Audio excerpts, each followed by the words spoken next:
I was wondering what I should title this particular session. Then I thought, what better than TED and X. So what does TED stand for? All of you know that, right? But in this case, it's a slightly different one. I would like you to see that. Technology-enabled development, right? And X stands for how do you use technology to leverage something X by an X factor. That's what we mean by TEDx.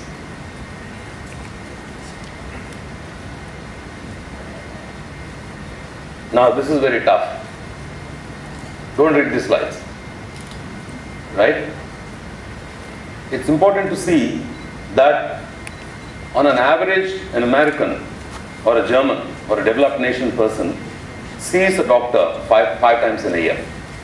So if we are a billion people, we ought to be having 5 billion visits. But in India, we have the capacity. We have a capacity for slightly less than 2 billion. So there is a gap of close to 2 to 3 billion patient visits per annum. Now, how do we manage that? We can't create doctors overnight. We can't create hospitals overnight. We can't create nurses overnight, right? It's easy to probably construct buildings. Yesterday I saw somebody built a 10-story building in 48 hours. But you can't create in 48 hours a doctor or a nurse or any practitioner for that matter. So how do you manage that? Now, in this one, I would like you to focus the second part of it, which is very, very important. That of all the healthcare expenditure that happens on people, anywhere between 60 to 70% is spent by people themselves. And it has been found that while Indian economy has been growing, people are moving out of poverty, but people are also sliding back into poverty. And health is seen as one of the primary causes of poverty in low middle class and middle class. One catastrophic event in the family that puts everything out from the bank. If the father or the mother is unwell, all the life savings will go into one operation, and you pay for the hospital, probably you borrow also, and you mortgage your future as well. Now this is an interesting one. I wanted to focus on the first one and the second one. 2 bars there. The first one shows the population, all of you know. So 70% of Indian population live in rural areas. I heard Dr. Piramal as well say that there are opportunities in rural areas. But if you see the availability of doctors, 74% of them are available for 28% population, where 26% are available for 72% population. You can see the difference? So if I were to be born in a rural area, if I choose to do agriculture, if I believe it's my sacred duty to feed people, now, if I fall sick, there is very less likelihood of my being taken care if I live in a rural area. Now, I leave it to you whether it's a fair question, whether there is fairness in all of this. I'll skip this as well. There is a saying in Telugu, since many of you also know Telugu, Ni chetanu na chetanu varamadina kunti cheta vasavu chetan. Why did Karna die? Karna died because of 6 reasons and many more. If you see the challenges that are there in healthcare, especially providing access to people, all these things come together. Now, just focus on this picture for a while. This picture tells the story from the point of view of a person living in a rural area. All that I presented earlier talk about a macro view, so many doctors, so much percentage, etc. So if I were a person, any one of those persons who's living there, in those conditions, those are my needs. If I am an elderly person or a person who's suffering from chronic diseases, hypertension, diabetes, asthma, epilepsy and things of that kind, or if I have an accident, or if I have a minor ailment like a cough, cold, fever, or if I'm a woman who's a pregnant woman, and if I'm a child who's running around. So those are the issues. So I'm not going to talk about 2 more issues that are there. I've not named them there. Obviously you can see water and sanitation. Those are big challenges in themselves in health, but I'll leave them alone.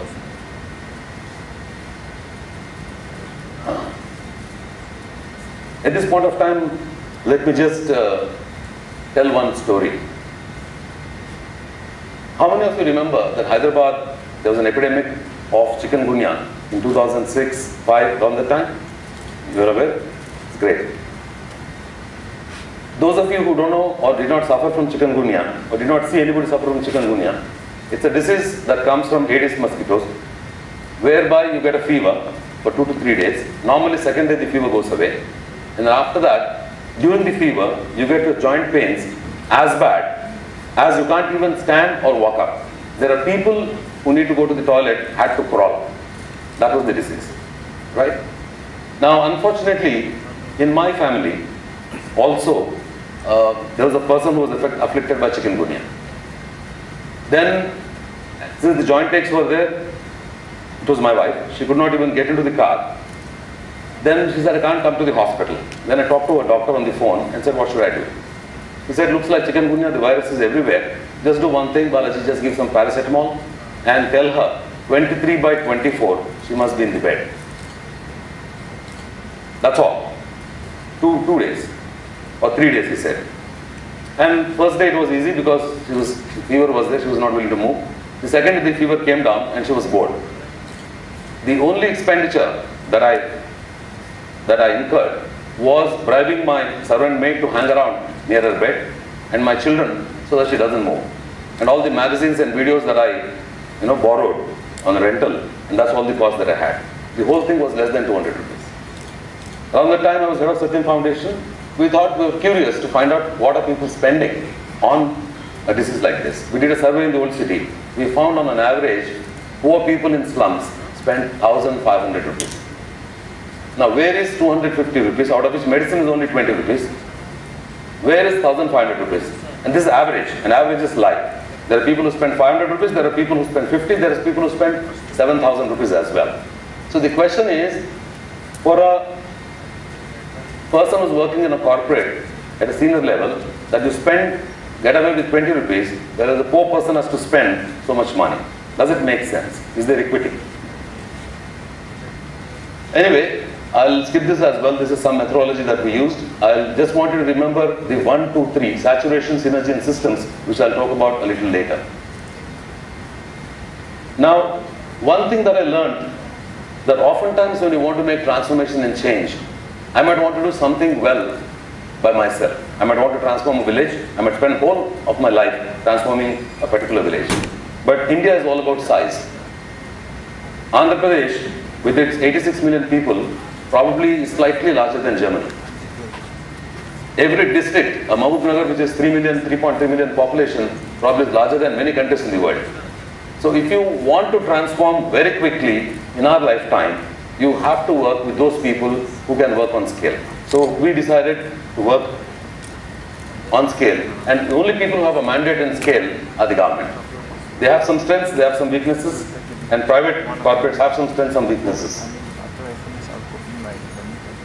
So these are the 3 services that I want to talk about. The first story that I talked about, just remember that, 250 rupees versus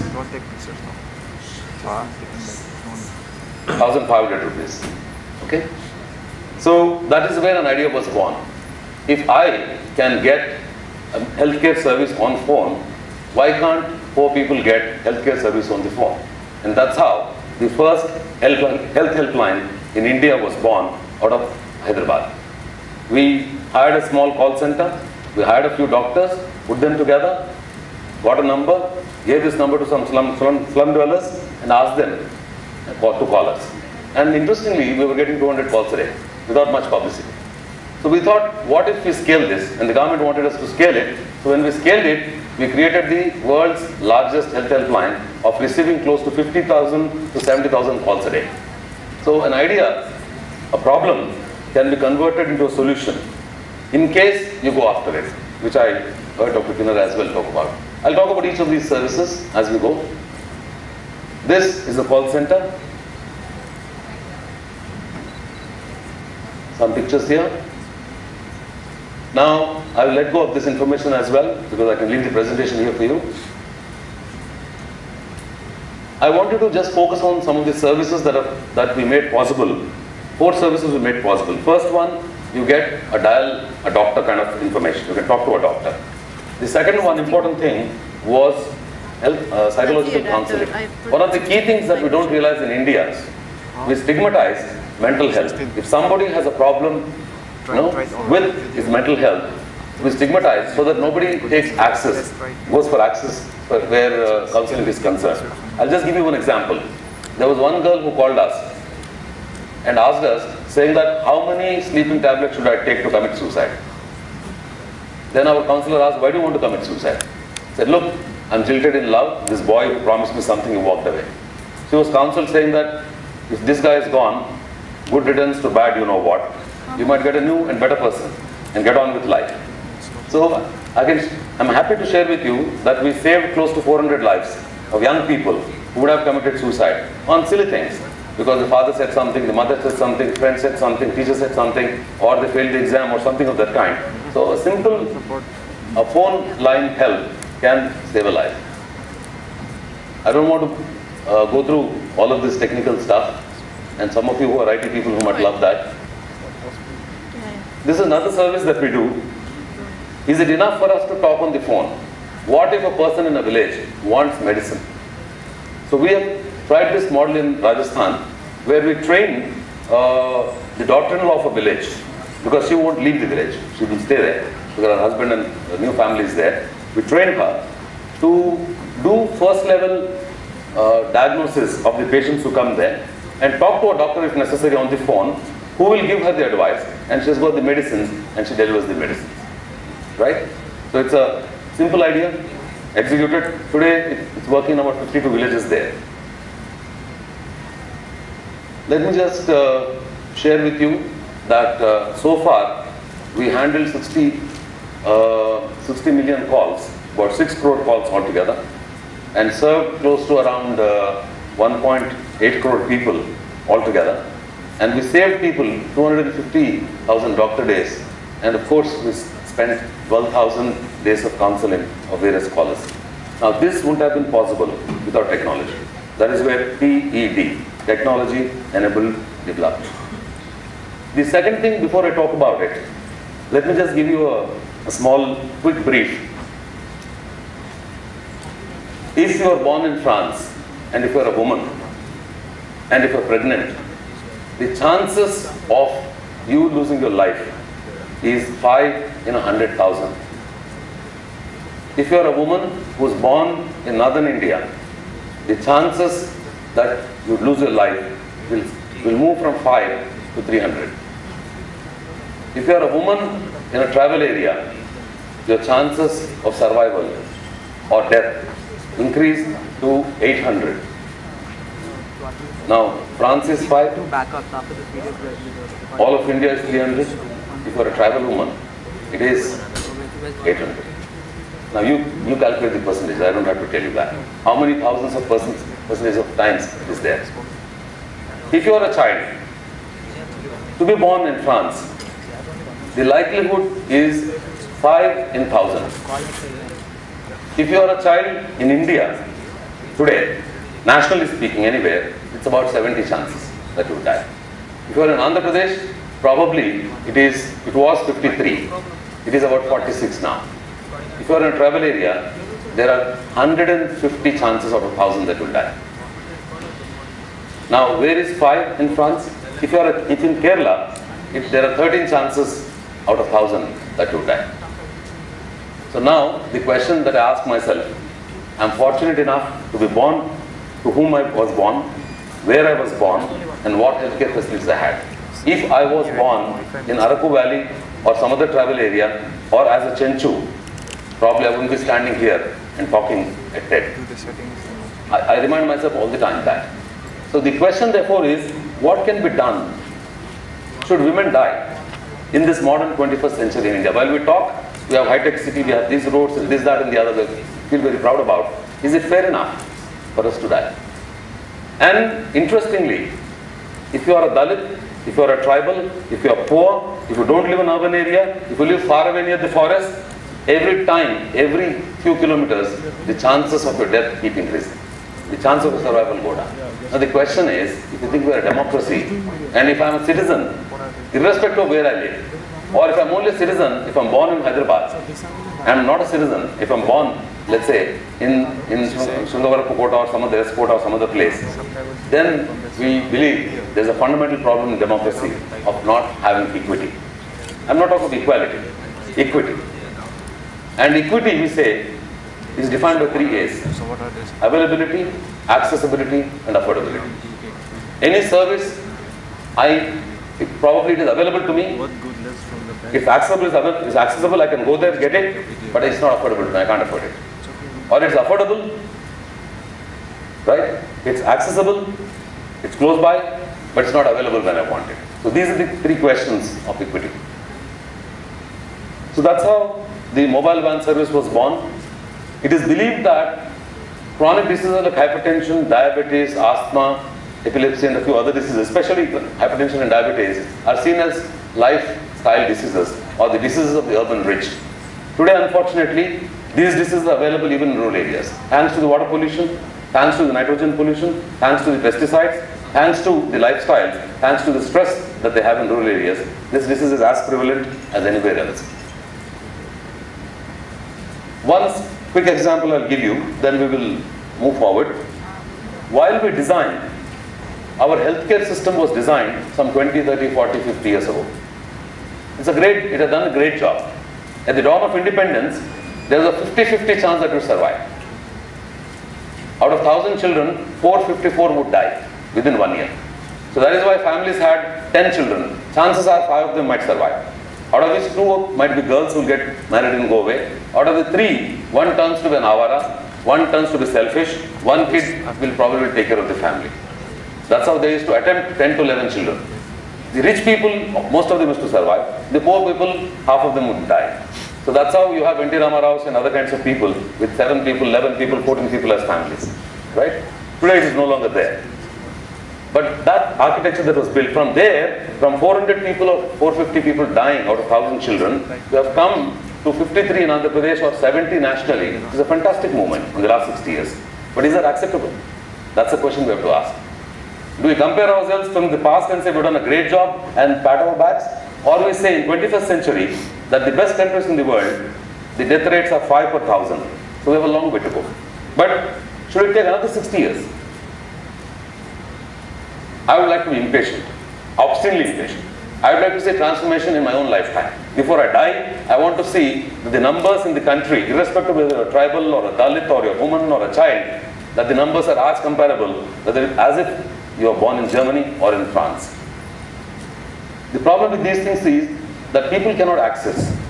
When we studied primary health centers, people who live within 3 kilometers of PHC can access the PHC. The rest of the people do not. So in Andhra Pradesh we studied, out of the 8 crore and odd people, how many people live in rural areas? We found about 6 crore, 6.2 crore live in rural areas, or 62 million. Out of which, how many people live within 3 kilometers of PHC, we looked at it. How many people live beyond 3 kilometers of PHC? We found 42 million live beyond 3 kilometers of PHC. Now if 42 million, that's 4.2 crore live there, that means they are not accessing these services. The PHC is there, but he is not accessing. He has to take a RIC or anything of that kind. So that's a challenge. So to break this challenge, we created a mobile van service, which you have seen here, the picture. Something like this. I'll just move on here. I don't want to get into the processes. Primarily what we do is, we identify, screen, refer patients and deliver medicines at the doorstep of the patient. What we call in Hyderabad, Darwaza la Dawkhana, at the doorstep of the people.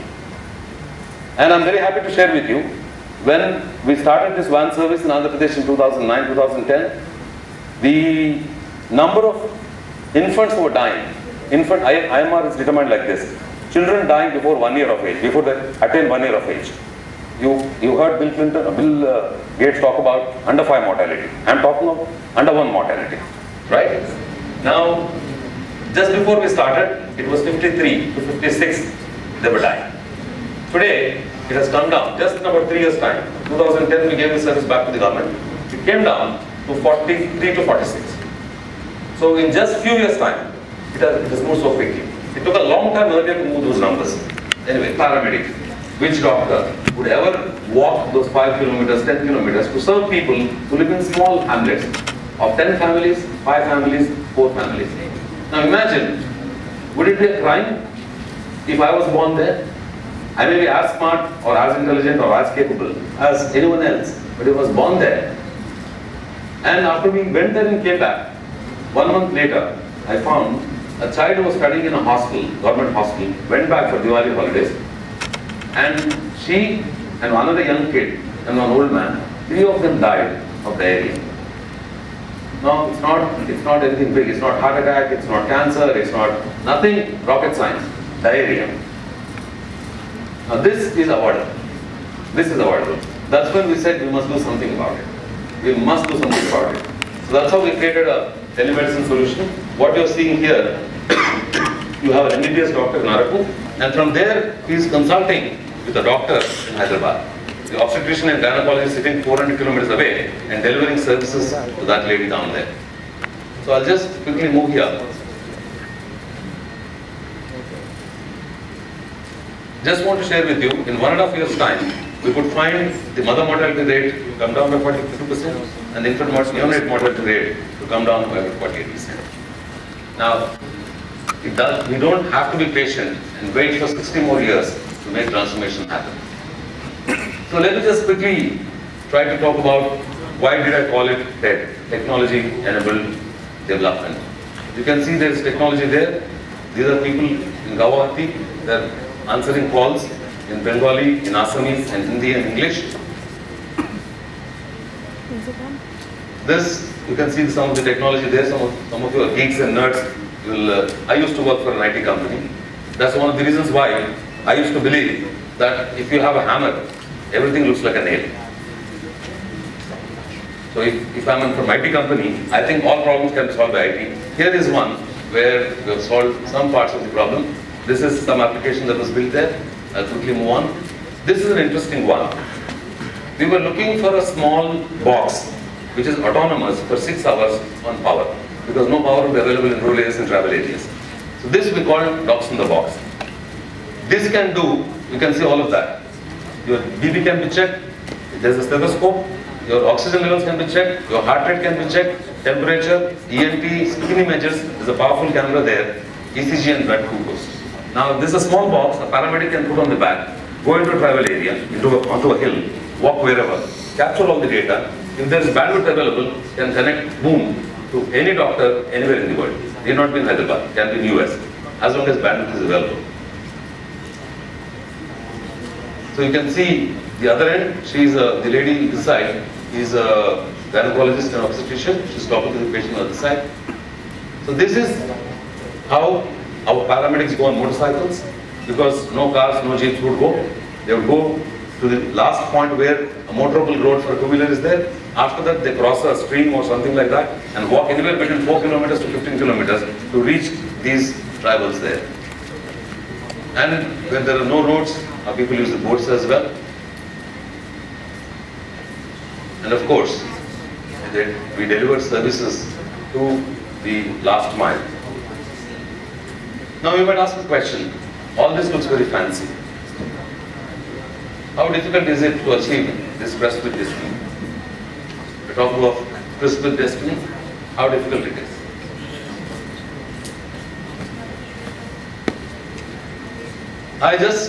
We just need few things. We need an organizational platform, we need some passion, and we need a focused partner like government, and we need some political leadership which is very, very committed.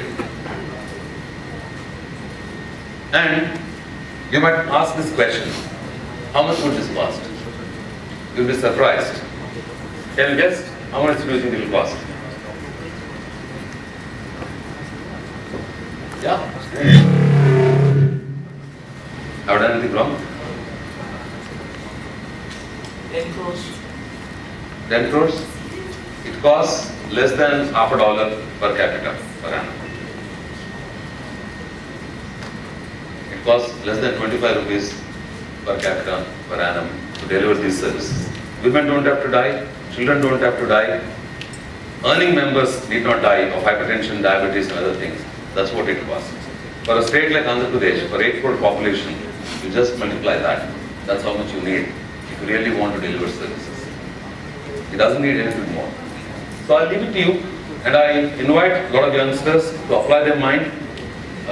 I work with a lot of youngsters who made this possible. I'm thankful to them. I'm sure there are very many bright people here who might want to apply their mind, either from a managerial perspective, or from a technology perspective, or from a passion perspective. We can solve our problems ourselves. India has the capability to solve its own problems. Is there a polite way of reminding you time is over? Anyway, thank you very much. You can get in touch with me after this, we can have a chat. Thank you very much for your patience.